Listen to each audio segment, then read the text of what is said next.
Attention mga Filipino senior citizens, mayaman o mahirap, may pensyon o wala, aba, kunin nyo na ang 10,000 pesos cash benefit na ito.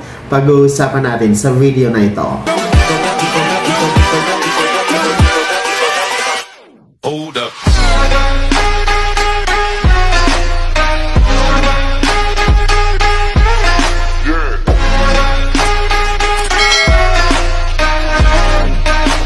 Hello mga ka-vlogs! Welcome dito sa aking YouTube channel. Magandang araw po sa lahat ng mga manonood sa Bakainda ako sa mundo.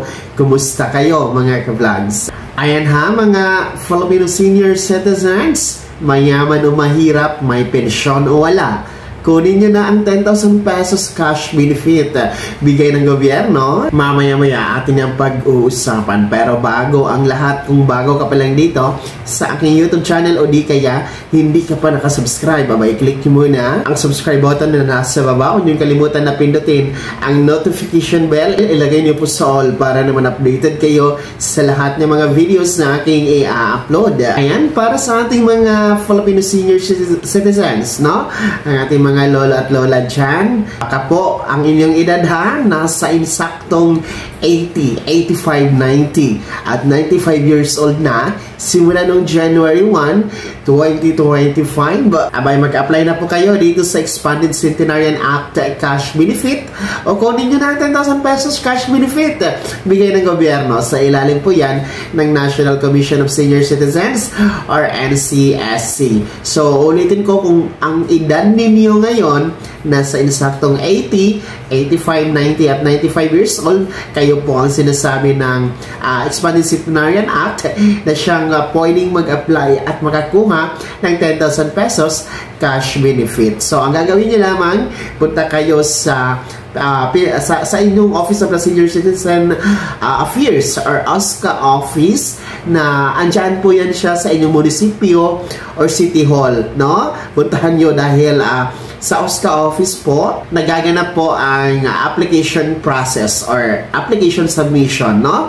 So, mag-fill up kayo ng form doon, no? Anyway, ang application form para dito sa Expanded Centenarian Act cash benefit ay available na po sa OSCA office. Tapos, huwag kalimutan magdala ng birth certificate, no, for attachment or supporting documents. Wala kayong birth certificate, walang problema. Pwede po ang any government issued ID. Kaya po ng SSS ID, UMID, driver's license, passport, no, senior citizen ID, postal ID, national ID, no, kung ano man ang meron kayong hawak na government issued ID. So, yun po yung kalakip or kasama sa application form na inyong isasubmit sa OSCA office. So, wag nyo itong baliwalain, no? Dahil sayang din po, no? Kung hindi niyo ma-apply, no? Abay, mag-aantay pa kayo ng 5 taon bago ulit kayo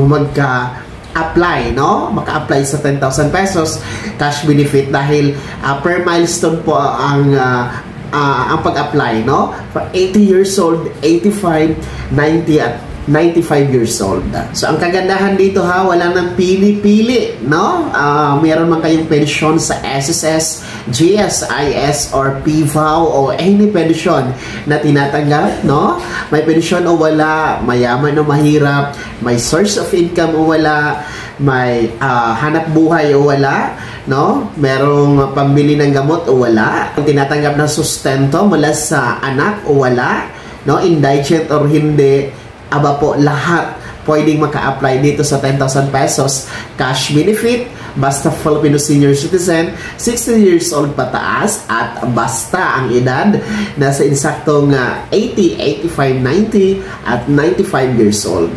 Kaya naman mga Filipino senior citizen, sino po ba sa inyo ang nakapag-apply na? No? Sino ba sa inyo ang merong mga ganong edad, 80, 85, 90 at 95 years old? No? I-comment nyo po sa comment section na nasa baba. Pakilakip ng buong pangalan at kung taga saan kayo.